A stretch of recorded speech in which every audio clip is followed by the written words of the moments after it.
Hello मेरे प्यारे से दोस्तों। इस एपिसोड की स्टार्टिंग में star demon God demon Prince पाओ से कहता है कि योर हाइनेस, हमारे पास डेस्टिनी स्टार मौजूद है जिसका इस्तेमाल करके मैं लॉन्ग हाउचेन के एक साथी को तो निश्चिंत तौर पे इस बैटलफील्ड में मार दूंगा।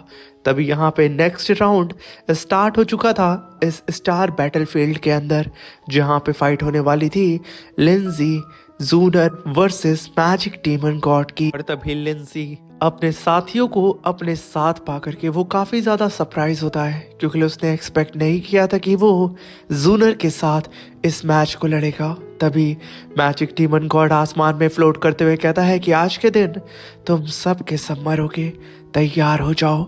ये सुनकर के लिंजी कहता है कि वो तो वक्त बताएगा। ये कहने के साथ लिंजी उन सारे ही डीमंस को देख के अपने साथियों से कहता है कि तुम लोग तुरंत इस पिल को खा लो, क्योंकि इस पूरे ही बैटल के दौरान इस पिल को खाने की वजह से तुम्हारी पावर कम नहीं पड़ेगी, तुम लोग लगातार हील होते रहोगे। और साथ में तुम्हारे सामने जो डीमंस हैं वो तुम लोगों से लो लेवल के डीमंस हैं, इसलिए अगर तुम लोग एक साथ लड़ोगे तो इस मैच को आराम से जीत जाओगे। और रही बात उस मैजिक डीमन गॉड की, तो उसे मैं और जूनर हैंडल कर लेंगे। और तभी वहां पे लिंजी के सारे ही साथी कहते हैं कि कैप्टन, हम यहाँ पे तैयार हैं, बस आप हमें आदेश दीजिए। तभी लिंजी अपने पूरे ही साथियों को लेकर के डीमंस के ऊपर टूट पड़ता है। तभी हम देखते हैं कि लिंजी हवा में एक लंबी छलांग लगाता है और अपने फायर क्रिस्टल को समन करता है और काफी powerful attack magic demon God के ऊपर कर देता है। मगर मैजिक डीमन गॉड अपने एक ही हाथ से लिंजी के अटैक को वहीं पे होल्ड कर लेता है और अपने लेफ्ट हैंड के अंदर छोटे से थंडर ब्लैक होल को समन करता है और लिंजी से कहता है कि बच्चे तुम बहुत ज्यादा वीक हो। कहने के साथ वो उस ब्लैक होल को बड़ा करता है और लगातार थंडर स्ट्राइक नीचे मौजूद सभी लोगों के ऊपर करने लगता है, जिसकी वजह से लिंजी, जूनर और सारे ही ह्यूमन कल्टीवेटर खुद को प्रोटेक्ट करने के लिए इधर उधर उस थंडर स्ट्राइक से बचने लगते हैं। मगर यहाँ पे वो थंडर स्ट्राइक रुकने का नाम ही नहीं ले रही होती है। और तभी हम देखते हैं कि एक थंडर स्ट्राइक जूनर को हिट करती, मगर वो बाल बाल उस स्ट्राइक से बच जाती है। अब ये देख करके लिंजी फिर से अपने फायर गॉड सोर्स क्रिस्टल को समन करता है और तुरंत वहां पे फायर फेनिक्स यान त्यान टेक्निक को कास्ट करके एक जाइंट सी फायर फेनिक्स को समन करके सीधा ही उससे मैजिक डीमन गॉड के ऊपर अटैक कर देता है। मगर मैजिक डीमन गॉड वहां पे विंड पावर को समन करता है और तुरंत वहां पे एक विंड टोर्नेडो को अपीयर करता है, जो कि काफी तेजी से लिंजी की फायर फेनिक्स के करीब जाके उसे अपने अंदर निगल लेता है, जिसकी वजह से वहां पे एक ब्लास्ट होता है। मगर यहाँ पे लिंजी मुस्कुरा रहा होता है, क्योंकि उस ब्लास्ट में कई सारे रोज इधर उधर बिखरने लगते हैं। यहाँ पे डीमन गॉड को समझ में नहीं आ रहा होता है कि आखिर इन लोगों का प्लान क्या है। मगर तभी वो जैसे ही पलटता है वो देखता है कि जूनर उसके पीछे रोज जाइंट स्वॉर्ड अटैक सीधे ही उस मैजिक डीमन गॉड के ऊपर कर देती है, जहां पे एक जाइंट सी स्वॉर्ड मैजिक डीमन गॉड की तरफ बढ़ रही होती है। मगर मैजिक डीमन गॉड सिर्फ अपनी एक फिंगर से जूनर के इतने पावरफुल स्लैश अटैक को वहीं पे होल्ड करके डिस्ट्रॉय कर देता है। और तभी वो नीचे लड़ रहे कुछ ह्यूमन कल्टीवेटर्स को देखता है और अपने अगले प्लान को यहाँ पे एक्टिवेट करता है, जहाँ पे एक ह्यूमन डीमन को मारने के लिए जा रहा था। वहीं पे मैजिक डीमन गॉड तुरंत फिर से अपनी मिरर टेक्निक को परफॉर्म करता है और जैसे ही वो डीमन और ह्यूमन एक दूसरे के सामने आते हैं, वो दोनों ही बंदे काफी ज्यादा मिरर से चारों ही तरफ से घिर जाते हैं। तभी उस ह्यूमन के सामने उसकी फोटो की जगह एक डीमन आ जाता है, जिसकी वजह से अब यहाँ पे इन दोनों की ही सोल को सीधा ही मैजिक डीमन गॉड एक्सचेंज कर देता है। अब यहाँ पे जो ह्यूमन अपनी शॉट से डीमन को मारने के लिए जा रहा था, उस डीमन की सोल ह्यूमन की बॉडी के अंदर चली गई थी और ह्यूमन की सोल डीमन की बॉडी के अंदर, इसलिए वो ह्यूमन जो कि अब डीमन बन चुका था, उसने अपनी शॉट से सीधा ही ह्यूमन को हिट कर देता है, जिसकी वजह से डीमन की जगह एक ह्यूमन की सोल मारी जाती है और डीमन की सोल एकदम सुरक्षित ह्यूमन की बॉडी में मौजूद होती है। तभी हम देखते हैं कि ह्यूमन का एक कल्टीवेटर मर चुका है 10 में से। अब ये देख के सब एकदम हैरान हो जाते हैं, जहाँ पे लिंजी के फादर कहते हैं कि हम ह्यूमन मैजिशियन ने अभी तक इन एलिमेंट और स्पेस टाइम की बाउंड्री को सही ढंग से एक्सप्लोर नहीं कर पाए हैं, मगर ये मैजिक डीमन गॉड इसमें मास्टर कर चुका है। इसने ह्यूमन की सोल को डीमन के अंदर ट्रांसफर कर दिया और डीमन की सोल को ह्यूमन के अंदर।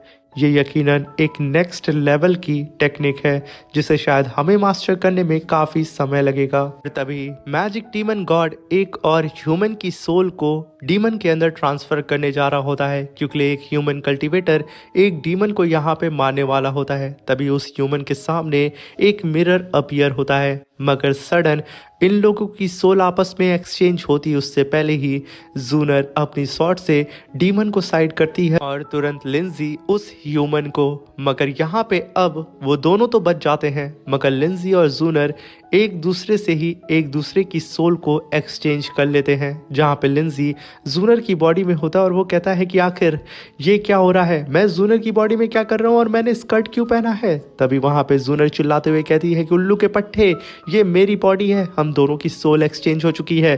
तभी यहाँ पे ये दोनों ही कहते हैं कि आखिर तब हम अपने वेपन को कैसे यूज करेंगे। अगर वहां पे मैजिक डीमन गॉड इन दोनों के ही ऊपर थंडर स्ट्राइक करके इन लोगों के साथ खेल रहा होता है और लिंसी से कहता है कि मैं अपने बच्चे का बदला तुझसे लेके रहूंगा। ये कहने के साथ वो उन लोगों को टॉर्चर करने लगता है। वहीं पे जूनर कहती है कि लिंसी के बच्चे, मैं तुम्हारे फायर गॉड क्रिस्टल को कैसे समन करूं। तभी वहां पे लिंसी भी कहता है कि जूनर आखिर तुम्हारी स्वॉर्ड कहाँ पे है, वो अक्सर तो आ जाती थी ना, अभी नजर क्यों नहीं आ रही है। तभी जूनर कहती है कि तुम बस उसे समन करो, वो अपीयर हो जाएगी, बस सोचो।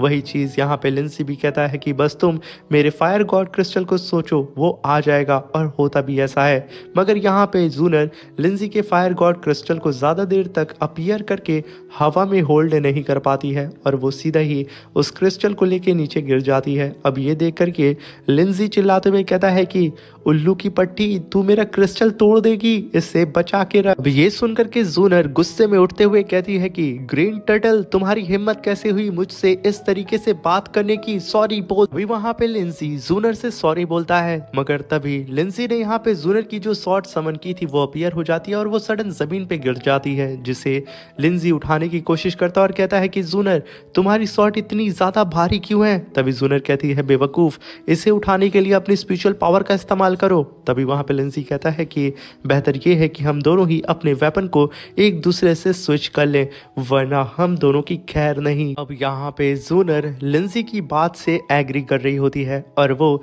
लिंसी के क्रिस्टल को लेकर के सीधा ही लिंसी की तरफ बढ़ने लगती है, मगर सडन मैजिक डीमन गॉड उन लोगों के ऊपर थंडर स्ट्राइक करके एक ही बार में पीछे पटक देता है और उन लोगों के ऊपर वुड मैजिक से अटैक करके कई सारी वुड को अपीयर करता है और लगातार उन लोगों के ऊपर अटैक करने लगता है। साथ में वो विंड मैजिक को समन करके लिंसी को अपने टोर्नेडो के अंदर खींच लेता है, यानी कि जूनर की बॉडी को। और तभी हम देखते हैं कि जूनर और लिंसी वो दोनों ही एक दूसरे से अलग हो चुके थे और एक चट्टान उन दोनों को धीरे धीरे करके ऊपर लाने लगती है, जिसकी वजह से वो दोनों के दोनों यहाँ पे घबरा जाते हैं कि आखिर अब यहाँ पे क्या करें, क्योंकि उन दोनों के बीच में काफी लंबी डिस्टेंस थी।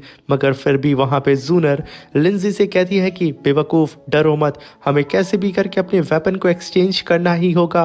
अगर तभी मैजिक डीमन गॉड आसमान से कई सारे आइस क्रिस्टल को समन करता है और उन दोनों से ही कहता है कि ये मेरा फाइनल अटैक है और अब तुम लोगों का मरना तय है। ये कहने के साथ वो आसमान से उन लोगों के ऊपर अटैक कर देता है और वहीं पे वो दोनों एक दूसरे के सामने छलांग लगा के अपने वेपन को अपने हाथ से एक दूसरे की तरफ फेंक देते हैं।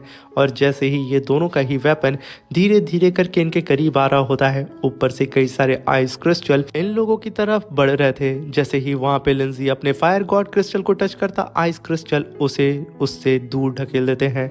वहीं पे जूनर की स्वॉर्ड को भी उसके करीब आने से पहले ही आइस क्रिस्टल नीचे फेंक देते हैं और तभी वहां पे काफी बड़ा धमाका होता है और वो सारे के सारे आइस क्रिस्टल के बीच में लिंसी और जूनर दब जाते हैं, जिसे देख करके मैजिक डीमन गॉड कहता है कि इन लोगों के साथ खेलने में मुझे काफी ज्यादा मजा आया, मगर अफसोस की बात यह है कि ये लोग ज्यादा देर तक नहीं टिके। ये कहने के साथ वो वहां से जाने लगता है, मगर तभी जूनर चिल्लाते हुए वहां पे radiant flame dance sword attack को समन करती है और वहीं पे लिंसी 1000 फ्लेम रे अटैक को समन करता है। ये दोनों ने ही कंबाइंड अटैक करके उस पूरे के पूरे आइसबर्ग को ही एक बार में डिस्ट्रॉय कर दिया था। ये देख करके मैजिक डीमन गॉड कहता है कि ये तो काफी ज्यादा सरप्राइजिंग था, ये दोनों के दोनों अभी मरे नहीं हैं। ये कहने के साथ वो अपनी पावर को अनलेश कोशिश करता है, मगर तभी लिंसी कहता है कि इतनी जल्दी सरप्राइज क्यों हो रहे हो, रियल सरप्राइज तो अभी बाकी है।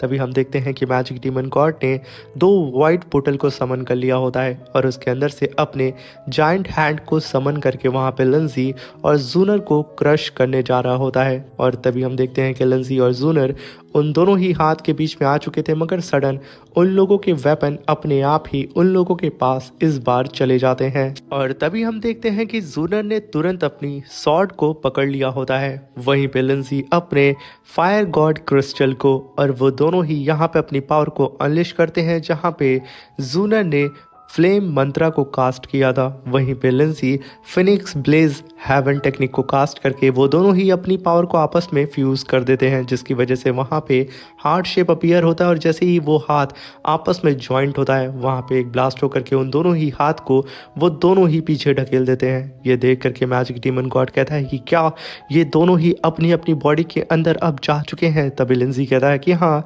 यही सरप्राइज था, मगर इससे बड़ा सरप्राइज तुम्हें शायद ये देखना चाहिए कि आखिर मेरे हाथ में क्या है। ये कहने के साथ लिंसी उसके ही बेटे के क्राउन को अपने हाथ में रखता है। ये देख करके मैजिक डीमन गॉड कहता है कि ये तो मेरे बेटे का इनहेरिटेंस क्राउन है, मैं तुम्हें जिंदा नहीं छोड़ूंगा। तभी वहां पे लिंसी कहता है कि इसी क्राउन का ही तो इस्तेमाल करके हम दोनों ने ही अपनी अपनी सोल को आपस में स्विच कर लिया अपनी अपनी बॉडी के अंदर। अगर ये क्राउन नहीं होता तो अब तक शायद हम दोनों ही मारे जाते। तभी हम देखते हैं कि किस तरीके से लिंसी और जूनर वो दोनों ने ही अपनी अपनी सोल को आपस में कैसे फ्यूज किया था। तभी वहां पे लिंसी कहता है कि यहाँ पे तुम्हारा बेटा मरने के बाद भी हम ह्यूमंस के कितने ज्यादा काम आ रहा है। तभी वहां पे लिंसी उस क्राउन की पावर का इस्तेमाल करता है और अपनी यान दियान फिनिक्स के अंदर अपनी इस क्राउन की पावर को फ्यूज करके अपनी फायर फिनिक्स को जाइंट फॉर्म में ला करके सीधा ही मैजिक डीमन गॉड के ऊपर अटैक कर देता है।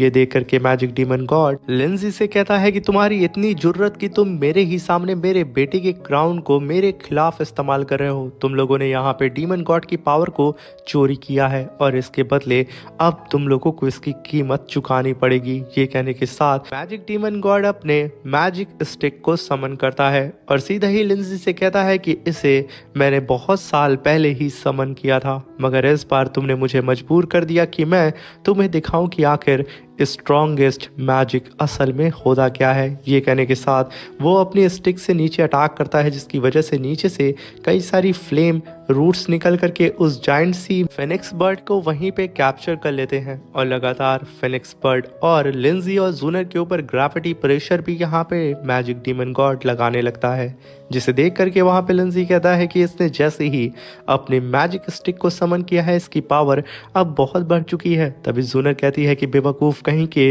इसका ऑरा प्रेशर पहले से 10 गुना ज्यादा स्ट्रांग हो चुका है, इसलिए मुझे तो लगता है कि ये शायद इसकी रियल पावर है। तभी वहां पे मैजिक डीमन गॉड कहता है कि तुम लोगों को यहाँ पे परेशान होने की जरूरत नहीं है। ये जो पावर तुम लोग देख रहे हो ये अल्टीमेट रैलम की पावर है, जिसे तुम ह्यूमंस कभी भी अचीव नहीं कर सकते हो। ये कहने के साथ वो अपनी स्टिक से काफी पावरफुल अटैक लिंसी की फिनिक्स बर्ड के ऊपर करता है, जिसकी वजह से वहां पे इतना खतरनाक ब्लास्ट होता है कि लिंसी की फिनिक्स वहीं पे डिस्ट्रॉय हो जाती है। तभी वहां पे मैजिक डीमन गॉड कहता है कि बच्चे, अब यहाँ पे तुम्हारी फ्लेम को भी मेरे सामने सरेंडर करना होगा। तुम लोग कभी भी मेरे रैलम तक नहीं पहुंच सकते हो, अब तुम सब मरोगे। ये कहने के साथ वो अपनी पावर को रिलीज करके अपनी जाइंट सी स्पिरिचुअल बॉडी को उन सभी लोगों के सामने अपीयर करता है। इसी के साथ मेरे प्यारे से दोस्तों ये शानदार सा एपिसोड यहाँ पे खत्म होता है। दोस्तों थोड़ी सी तबीयत खराब है तो हो सकता है कि वॉइस में गड़बड़ हो, उसके लिए